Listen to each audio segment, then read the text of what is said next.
And a very good morning to everybody.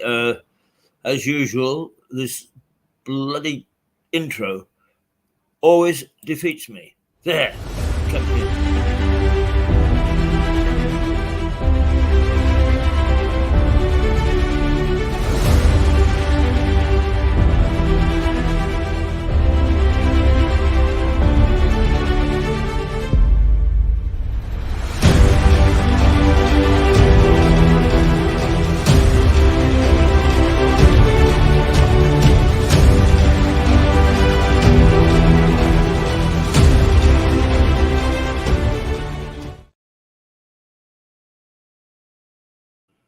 Well, good morning, and a very special day today because this is the last time that we will be broadcasting from this room. Look at the rafters that hung over Tom Paine's head at one stage. But this hotel has been sold. It'll be closed for about 9 months while it's refurbished. So it's only appropriate that I've got 2 stars here this morning ready to go with me. Good morning, Philip. Good morning, Keith. Thank you for the intro. And Richard is lurking somewhere. I'm here. Yeah. I promise you I'm here. Yes, I'm not seeing you, Richard. Have you got your camera on? Yeah, he's got his camera on. Yeah, I'm channeling my Ernest Shackleton look, as you can see. Great hero of mine. I would have called you the wild man of Borneo, really, but there you Thank you.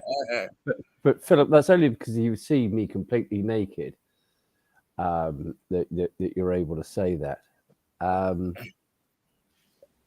May I just say, Keith, for what it's worth, for one man and his dog who watch us, that I've been unavailable for a couple of broadcasts because I was a little bit unwell.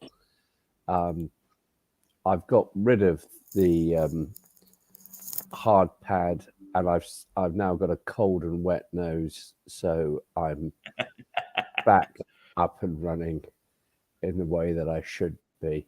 And Phil will. Jez will really enjoy that if you've got a cold nose. Oh no! He, do you know what? He's the one who suffered the most because I wasn't even sort of adequately fit to walk him. Luckily, as you know, and thank you, Keith, you offered.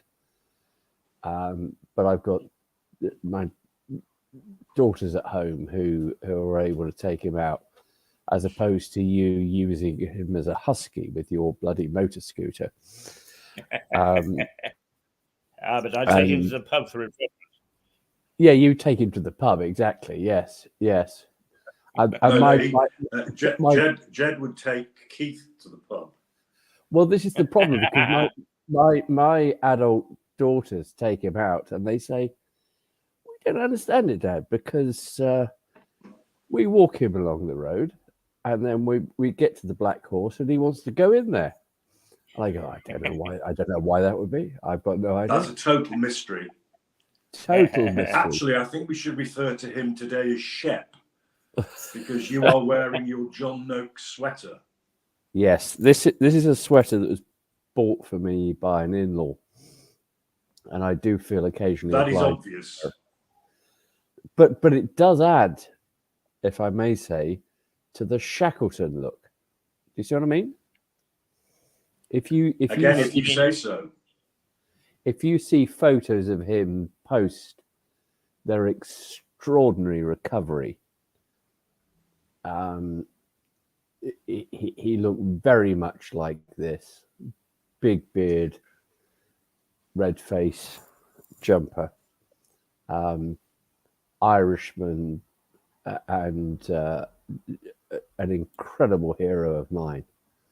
You know, much more so than Scott, who just ended up with people dying around him. Whereas Shackleton did that whole expedition. He lost the ship. And then they had to go across the ice and they went from one place to another and they ended up in South Georgia. And he didn't lose a man. And that was just truly a proper adventure. If you ever get the chance to read the books about it, I would commend them to you, because I have read at least one book, and I've watched a number of documentaries. They got to South Georgia in a lifeboat. They sailed to South Georgia. But that wasn't all of them. It was just, they left some people back on the other island.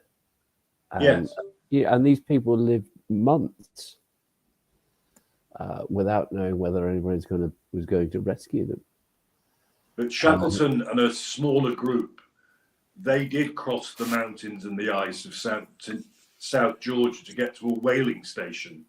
Yeah, so they arrived at South Georgia as it were on the wrong side of it, not their fault, and then had to climb right over and back down the other side to seek help.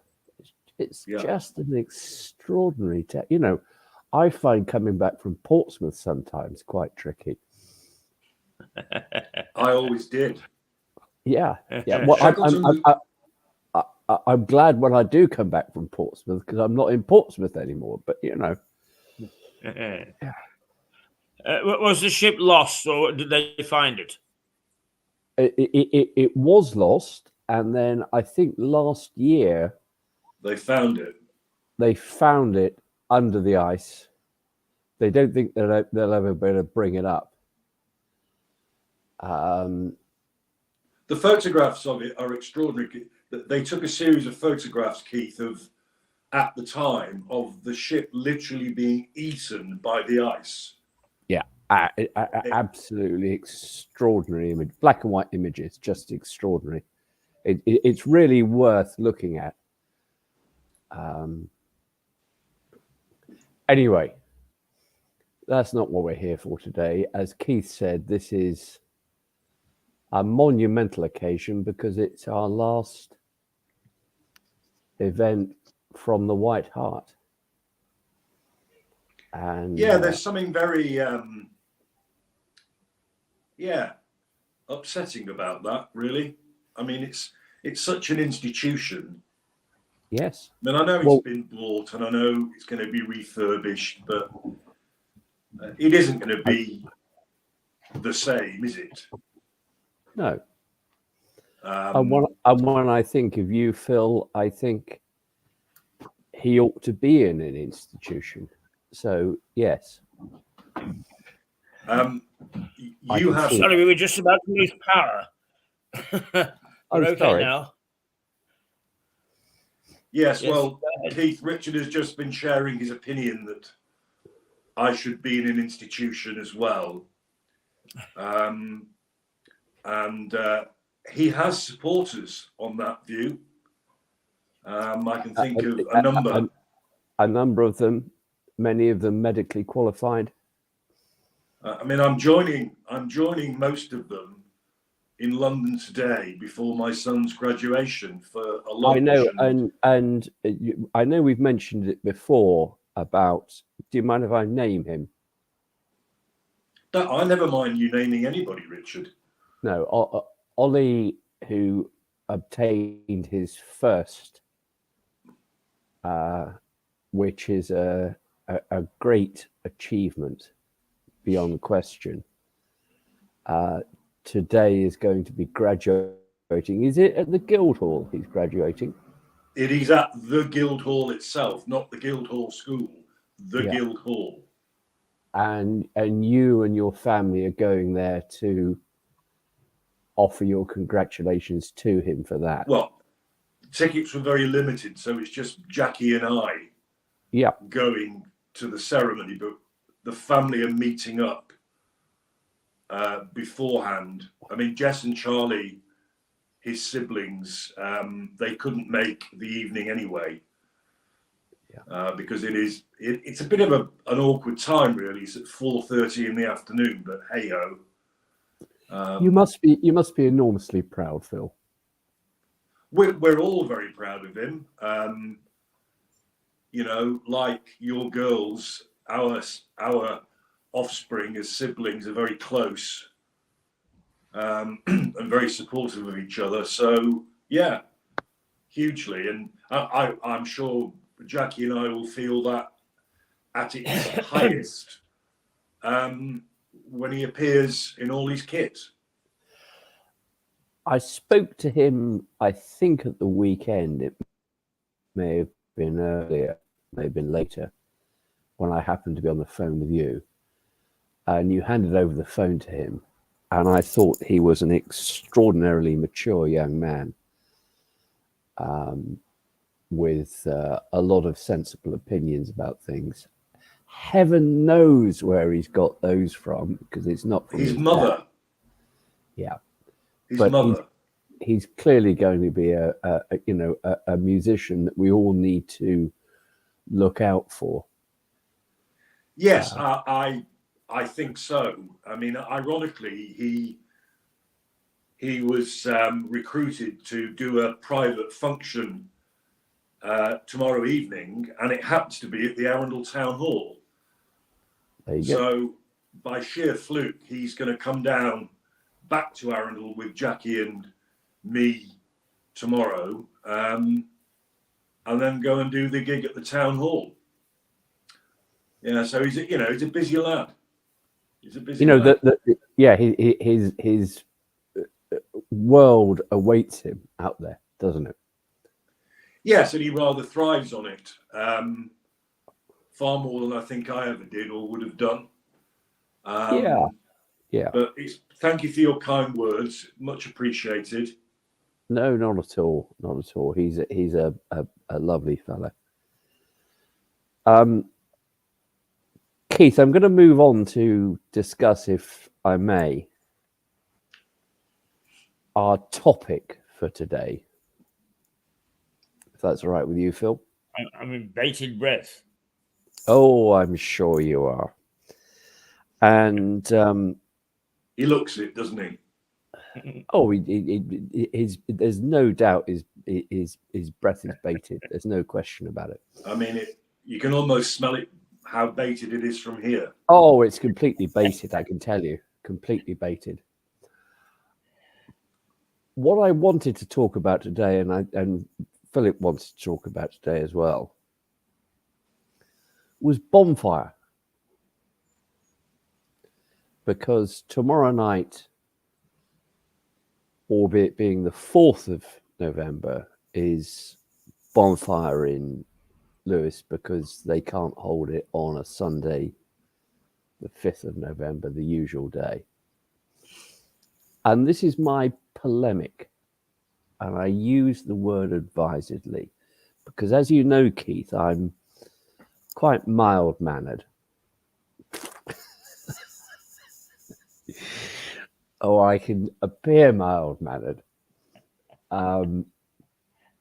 But I do have very strong views on bonfire, and views that lots of your one man and his dog will want me to go and mow a meadow instead. But I would wish to express them, if that's okay.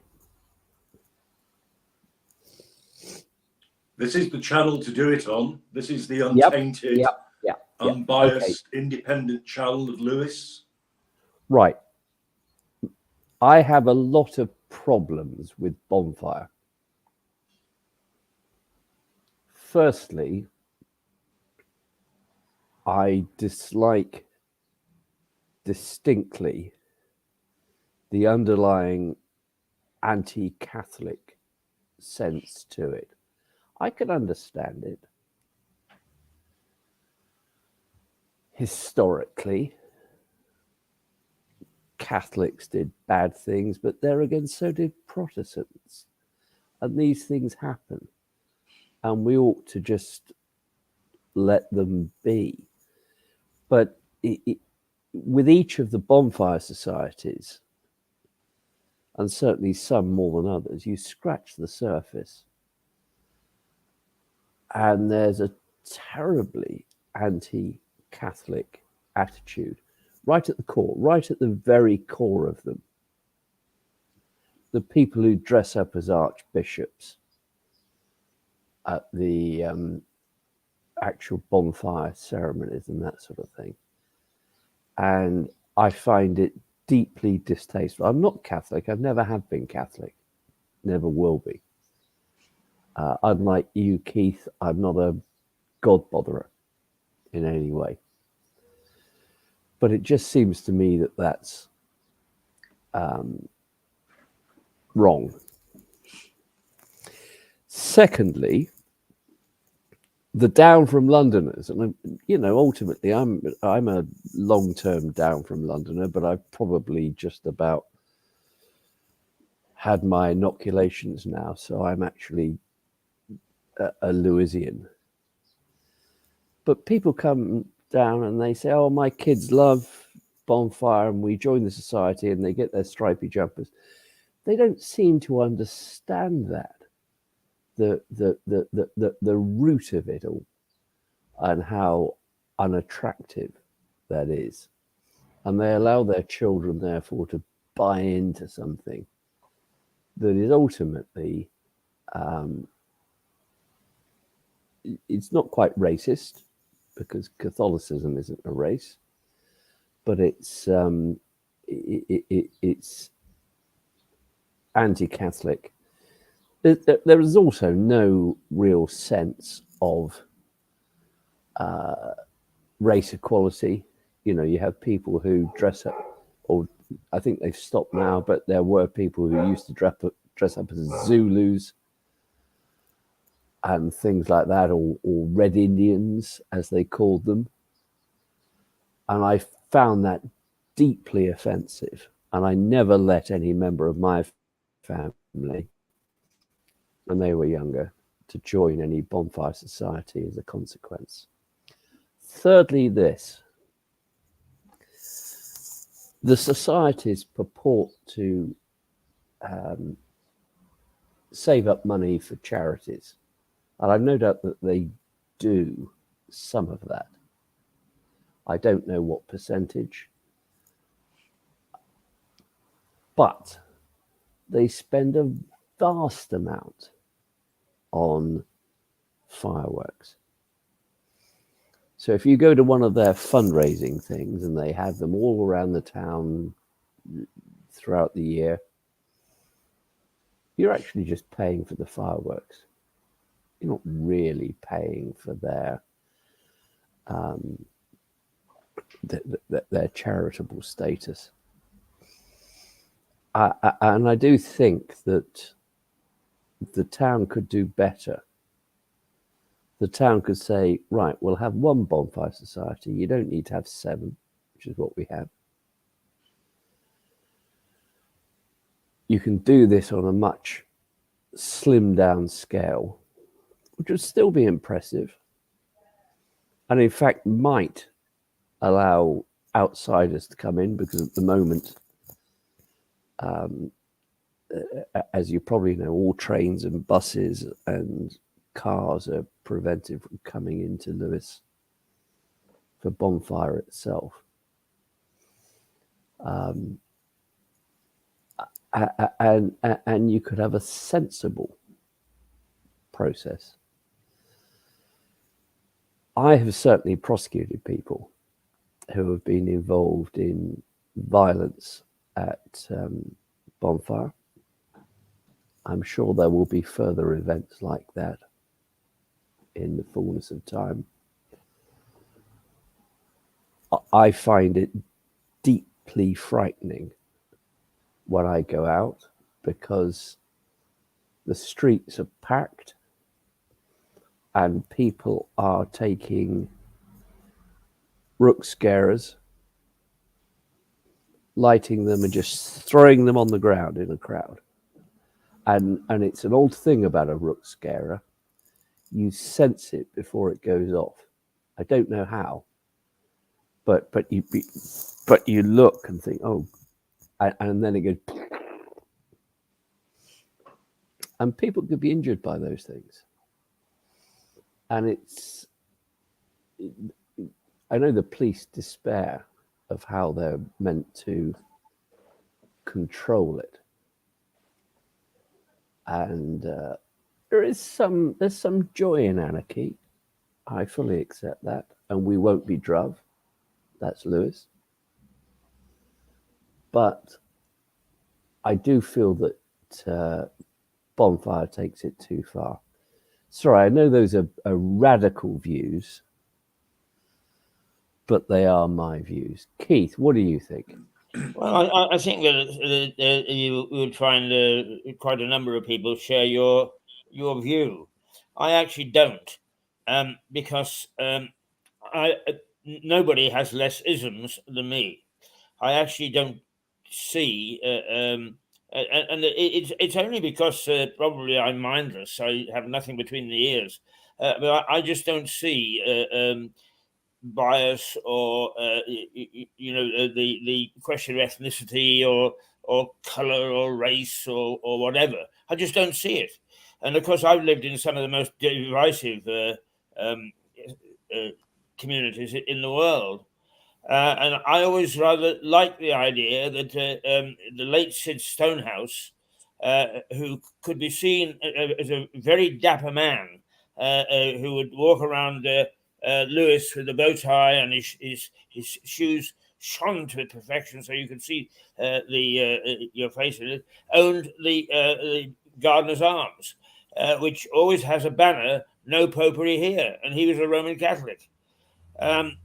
It always seemed amusing to me, and I've often quoted the fact that I've lived in Kosovo, where you have 98% Muslim, and they celebrate Christmas very heartily, but also they've done sensible things like no yashmaks, or whatever you call them, face masks, for children going to school. It is totally forbidden. So I've seen people react to that.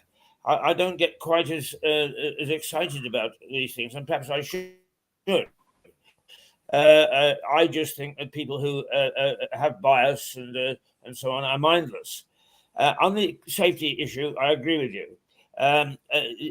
Some of those bangers are thrown and they don't care where they throw them. And that I do find offensive, particularly if you're near one, because they can stun you if you're near.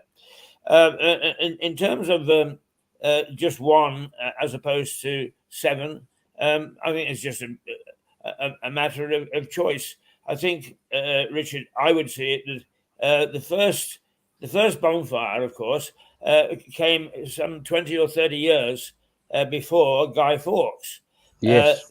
It was the death of Queen Mary, who had tried to return the country to Roman Catholicism after Henry, her father, had broken with Rome. And it is written somewhere that at her death rousers were thrown.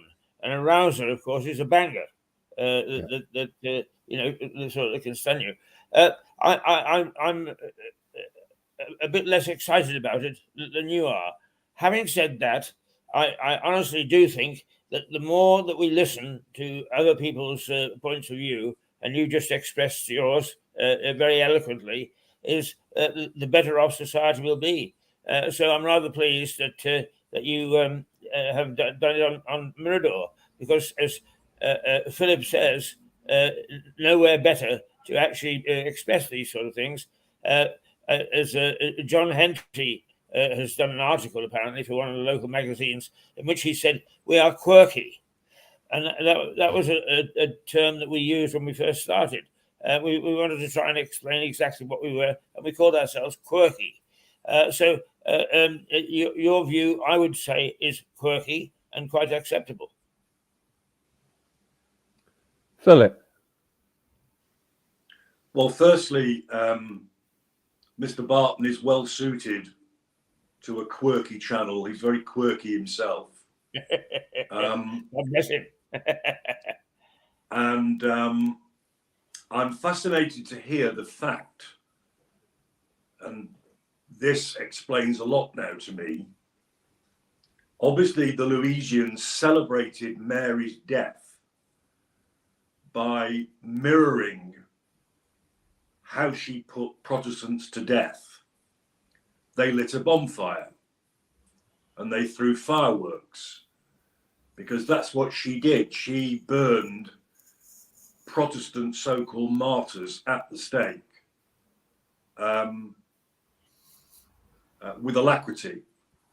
And out of her persecution of non-Catholics, of course, came the still famous book, Fox's Book of Martyrs, which my grandfather once lent me a copy, and I read it as a younger man, and it is horrifying to read at the time accounts of what these poor devils, what was done to them. And in fact, the first of the Elizabeth films, there's one just called Elizabeth, and the second one is Elizabeth, the Golden Age. But the first one begins with a very graphic, it's a bit like Saving Private Ryan, in the sense that it's this really graphic, realistic execution scene of 3 Protestants tied to a stake and burned to death. So my guess is that that's why the Lewisians chose fire to celebrate her death, it being, as I now discover, 20 odd years before Guy Fawkes. So it seems to me that the bonfire tradition in Lewes has bugger all to do with Guy Fawkes. I could be wrong, but its genesis would appear to be something much earlier. It was, definitely. The anecdote from Keith about the very smartly turned out chap at the Gardener's Arms, no popery here. Lewes, although I'm not a Lewesian, I only worked in Lewes, but I did socialise in Lewes, and I personally think, Keith, that Richard Barton is correct. I think there is at the heart of these societies and the older generations within them, there is anti-papist popery feeling. Now, ironically, you both know where I live, and you can't get anywhere more Catholic.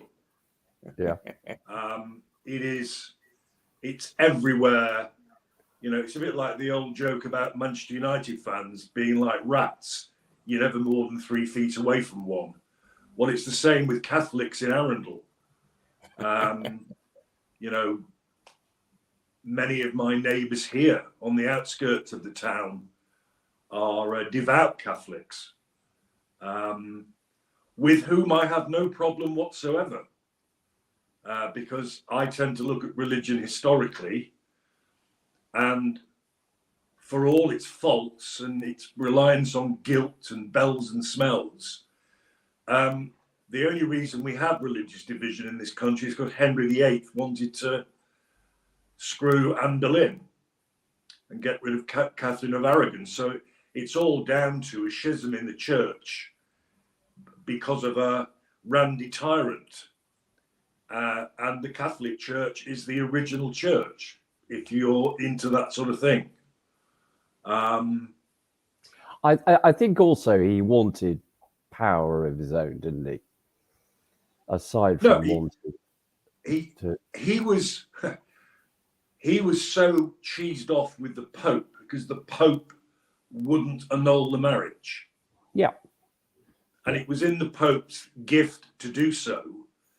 And had he annulled the marriage, we would still be Catholics. The Reformation would never have taken hold of Britain. You think about it. You think about what happened in Germany and with Martin Luther. Yes. That would have come over sooner, right? You know, it would have been later, but it would have come over as something of importance, and there were significant players in Henry VIII's time who wanted to break with the Catholic Church anyway. If I make just a little red herring. Yes. First of all, you're quite right about the horrific way of death. But it's my understanding that the people who were burned at the stake in Lewes were actually put into tar barrels, which must have been an even worse way of dying, as the tar bubbled up. And secondly, there is a glass plate in the pavement at the town hall, so you can see down the steps into the dungeon from which they made their last walk. What is less known is that about 10 yards from where I'm sitting at the moment, a number of the martyrs, so-called, the people that were burned, were held in the wine cellar of this hotel before being marched out to be burned. So they were split, and their last work was sort of different.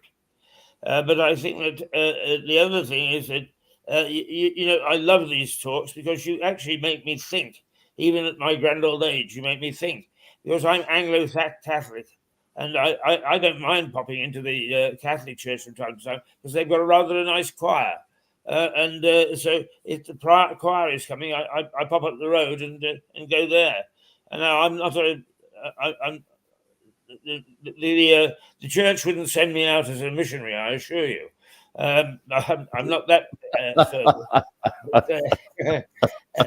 by the same token, is I quite like the tradition of the church, and the funny thing is, I can actually joke about it, and I don't feel too badly. For instance, I'm noted for saying I've been to Mount Nebo, which is where God showed Moses the promised land. And my reaction was, if I'd have been Moses, I'd told him to take it back. It's really awful. I agree. I agree with you entirely, though, Keith, about the music that emanates from a whole range of churches, and I thoroughly enjoy that, and I've sung lots of it, and I enjoy going and hearing it. It's the sort of hocus pocus in between that I have difficulties with, I have to tell you. And that's church music and choral music were all the people had in the day. Yeah. And if, like me, you listen to Radio 3, you learn quite a bit about this. I mean, for example, they do twice a week, they do a choral evensong. Yes, it's a religious service, but they always pick on a place with the most wonderful choir.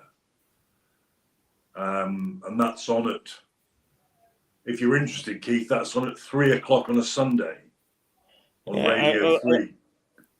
Choral evensong. Yeah. Keith typically plays. Sorry, Keith, you go ahead. No, I was going to say, I know the number 2 at Westminster Abbey, and I've been privileged to actually sit in the choir stalls at evensong, and it doesn't matter whether I'm religious or not. It sends a prickle up and down my spine, being right in the middle of such beautiful music, and such a in the grand surroundings. Well, that I can entirely relate to. I know we're going slightly tangential at the moment, but you may have heard of a polymath, a female polymath, who in her day became a very powerful abbess called Hildegard of Bingen. Yes. And Hildegard of Bingen wrote the most amazing music that is still sung today. And it is just beautiful. But there we are. Back to the Lewis bonfire. I think the No, well, I are all, was just going to say, you've suggested to Keith that he might want to listen to something at 3 o'clock on a Sunday, and I know he can't because he plays rugby 3 o'clock on a Sunday every weekend. So there we go. In the Red Devil. Oh, in the scooter, exactly that, with the bumpers on the front so that people can't tackle him. Yeah, yeah. He's a danger to other people, frankly. Richard, in one of the programs I did, sadly in your absence, Keith was bemoaning the fact that people would say hello to him but wouldn't stop for a conversation. And I was forced to say to him, driven to say to him, no pun intended, that he was probably going so bloody fast in the sports mode that people didn't have a chance to say anything more than good morning. No. Unless he did a sort of a donut stop turn in his oh God, thing. the mind boggles. Sorry. Yeah. Sorry, Keith. You were going to say something. No. I was fascinated listening to Philip. But just on this question of stopping, the thing is that people are less interested in the buggy or scooter than they are in my hat. And yesterday I couldn't wear this because it would have blown off. So I wore a deer stalker, and people were still interested in my. So people of Lewis has a great appreciation of hats, but not so much of scooters. Well, the subject of the scooter oddly brings us back, theoretically, to the question of public safety when you're at the wheel. And public safety is a massive issue for Bonfire. Yes. It is anarchy. I've never, ever stayed in Lewis to witness it. Even in the day when we had the old chambers and the upper level opposite what's now the Rights of Man, you could get a good view. But I've seen footage of it. I've seen photographs of it coming down that upper high street. And it just looks to me to be bonkers. Keith, anarchy and how the police can be expected to monitor, supervise that, is beyond me. Keith, do you go out for Bonfire at all? Sorry, Richard. Just the last 2 years, of course, we've actually filmed it. We've done a live presentation. So I was on School Hill, and the other is last year I was here on the balcony at the White Hart. We've decided not to do it this year simply because we're so small compared to Rocket Radio, who actually turn into a television station for one night a year, and apparently have all sorts of people from the BBC bringing down super duper equipment and so on and so forth. We decided we can't compete. But in previous years, yes, I've gone onto the streets. Strangely enough, the question of safety has always been a controversial issue because apparently up until I think it was the year that I arrived here, 1990, is the Bonfire Societies had always monitored safety themselves and had safety marshals and so on and so forth. And that the then Lib Dem government, local government, decided that it wasn't to be left in the hands of amateurs and that the police should do it. And from then on until this present day, it's been in the hands of the authorities as opposed to the bonfire societies. I don't know which side to plump on, to be quite honest with you. No. The police sometimes are found wanting in this regard. I have found that moving down into the middle of town when it's fully crowded is in fact a very claustrophobic and slightly frightening feeling, because you simply don't know what's going to be happening, and people are squashed up together in a way that I don't particularly want to be involved. As it is, living where I do here, we have bonfire societies preparing themselves at the fronts to march down into town. So they all line up. As I've probably told you, one year I was in the kitchen getting myself a beer, had some friends round because that's what you do.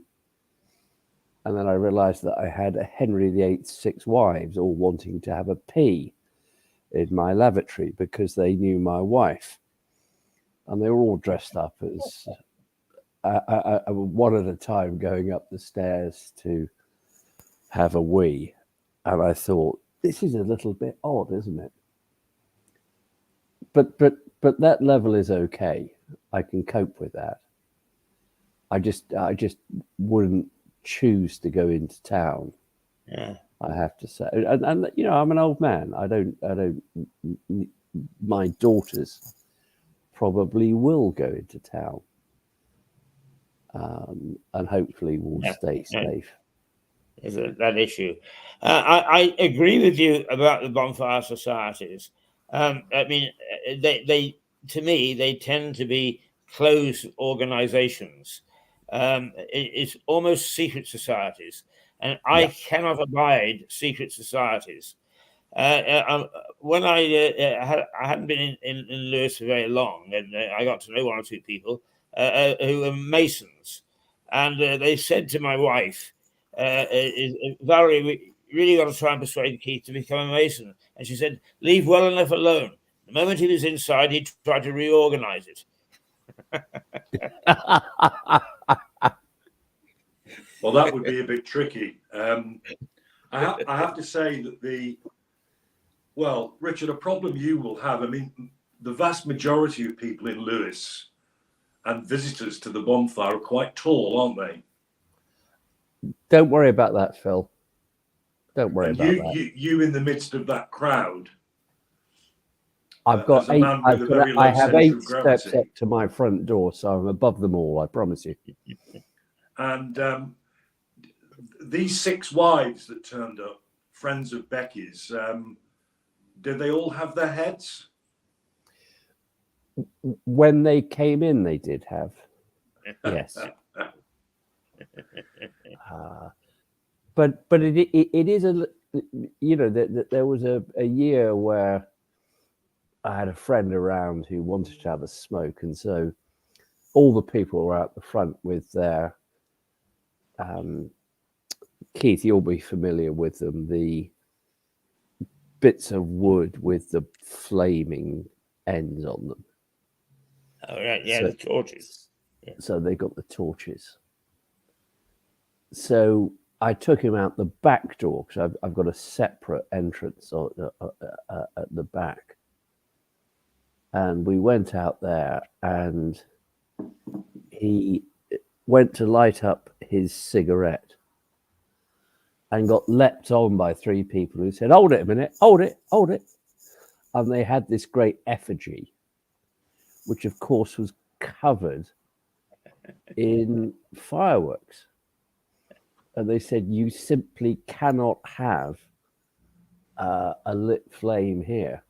And that's why they queue at the front with their flaming torches, and at the back they park up their effigies, to take them down into town. It's separately, so as to avoid some sort of conflagration before it's meant to happen. I mean, I have to say, the thought of, as it was, the societies themselves supervising themselves, it's arguable that it's rather like giving an arsonist a job in an incinerator unit. No, it would have been, it would have, you know, it would have been anarchy. You know, there was, as you know, that problem some years ago with a local bonfire warehouse where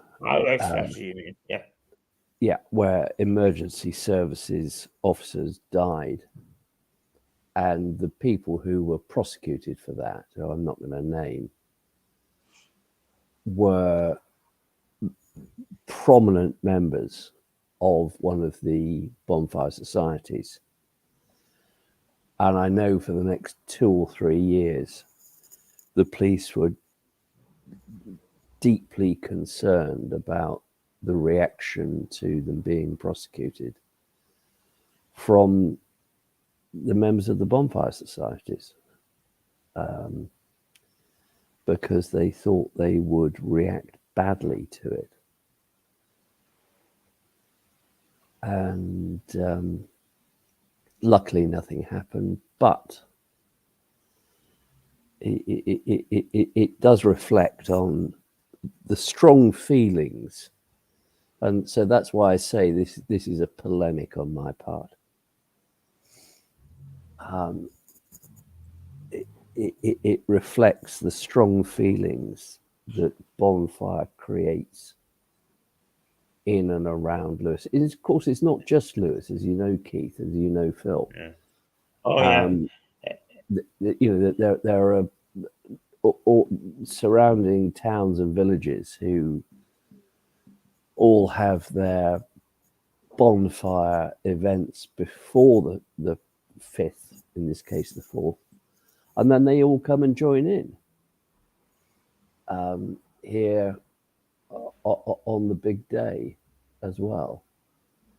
And people can have really quite profound views on it, which I strongly disagree with. They're entitled to their views, and I've got no problem with that. But it does concern me about the way that they put them into action sometimes. As I look at the screen, I see Keith, you, Richard, and myself. In the background that I'm looking at is a bonfire. Is that correct? Yep. That is, well, it's certainly fire of some kind. And it's predominantly around you. Yes, well, I think they're trying this to is visual revenge. I think they're trying to burn me down, which is fine, and they can try. Well, I'm completely asbestos. Don't you worry about that. Oh, you're Teflon man, you are. Actually, the reason the bonfire is there, it isn't really a bonfire. It's a fire in a country mansion house, and the reason that I put it up was because the White Hart is closing. They have not lit the fire in what is known as the Farmer's Bar. And one of the great joys of broadcasting here in the winter months is you could walk out, sit down, and toast your toes in a wonderful fire in a very ancient fireplace, and it's like days gone by. They haven't lit it this year simply because it's very early on in the winter that the place is going to close. Yeah. Yes, another sadness. You must be quite sad, Keith, because it's been your home from home for quite some time now. Well, Mirador, is like all local television operations, has had a very checkered history. So we broadcast from half a dozen places. But I have to say that I've never felt so comfortable and so happy as when I come in here each day. First of all, Sally and Cliff, the owners, the present owners of the hotel, are very, very generous and very kind. And they have a very, very good business culture here, because the girls who are the receptionists, first of all, have been with them for a long time. In the case of Jane, who really looks after me, she's been with them on and off for 30 years. And they really are well trained, and the culture is one of kindness and decency and looking after the guests. So I really enjoyed that. But I have to say also, as you know, we have a fair following in the United States. In fact, later on this morning, Melissa Conti will be reporting from New York, and they well, let me use that phrase, wet their knickers when they actually see the background, and that they are looking at where Tom Paine actually crafted his booze and formulated the rights of man. So yes, I've really been very, very happy here, and I've been very, very sorry that it's going. Very, very sorry indeed. So you say that it's the rafters and the fireplace that cause that physical reaction in females, and it's not you and how dapper you look. I'm not answering that, Philip. He's got a great tip for you. Got to say that. Absolutely. My attempt at a quip about an arsonist in the incinerator unit comes from a true story. Years ago, when I was living and working in London, a friend of a friend took up a post at the Roehampton Hospital in a role that we would call HR today. I think then they'd call it personnel. And one of his first jobs was to advertise for an incinerator operative. And they employed this bloke. This was long before full checks were done. And the bloke they employed was he worked overtime. He would come in weekends. He absolutely loved it. And then by sheer fluke, the police informed the hospital that he was a twice convicted arsonist. And I haven't made that up. He's the perfect person to be doing the job, Absolutely. isn't he? And I don't think they sacked him because he was just brilliant. And it was just perfect because it was all safe. He was literally in his element. Yes. Yes. Yeah. In broadcast terms, I've always been a great fan of United Press International, which at one time was one of the great news networks.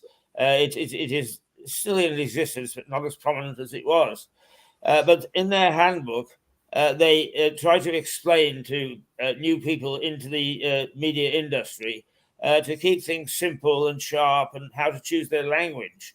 And they say, for instance, if the hospital is on fire or the zoo, you say things like a great fire has broken out or something like that. But don't go too far and say there's been one hell of a fire in the cat house. Cat on a hot tin roof. Now, I'm going to say farewell to you guys and to the White Hart, sadly. Quite understandably. And I'll say I've got to move cheerio on as well, Keith. So, all being well, see you Monday from somewhere, Keith. Yes, indeed. We're on the case. We don't intend to break a stride. We will be here, and I hope that you'll be with us. Keith, could you send our best wishes to the owners of the White Hart and thank them for all their hospitality? I will indeed. I will pass that on, and I'm glad you said it because they really have been absolutely fantastic. I mean, when we first came and said to Cliff, is there any possibility? He didn't blink. He just said, "Yes, let me show you where." And we've been here for almost 2 years now, and it's been absolutely terrific. I will pass that on with great pleasure. Thank you. Bye And bye, Philip, guys. Philip, could you just Yeah. pass on once again our congratulations to your son on his very significant graduation today? And I tell him will, that and he'll appreciate that, Richard and Keith. we'll be thinking of him and raising a glass to him. Indeed, we will. Bless you. Bye bye, right. guys. See you, chaps. Bye. Well, I think that you've probably got Jez sort of tugging at the leash, thinking that it's time for the Black Horse to open. Yes, I've got a hearing, I think at 12:30. I might be there by 1 o'clock.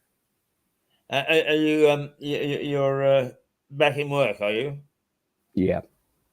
Ah, right. Well, in that case, it is opposite to where I'm sitting. No, I can do it from home. Ah, right. So right. my plan is probably Black Horse about 1 o'clock. Right. All Well, right. I just may see you there. I thought you might. Okay, bye. It's good to see you back, Richard. Good to see you back.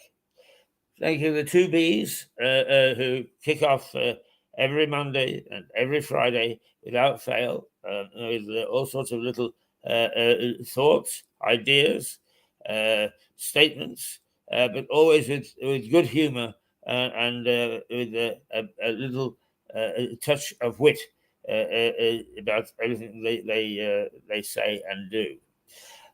We've actually live for 57 minutes. That means it must be 8:57. Indeed, it is. And so I'm going to say toodle pip for a few minutes, and then we'll come back and take a look at the news headlines. Toodle pip for just a moment or two, or three. And here we go. If I can find this damn thing, which always, for some reason, eludes me. Not this morning.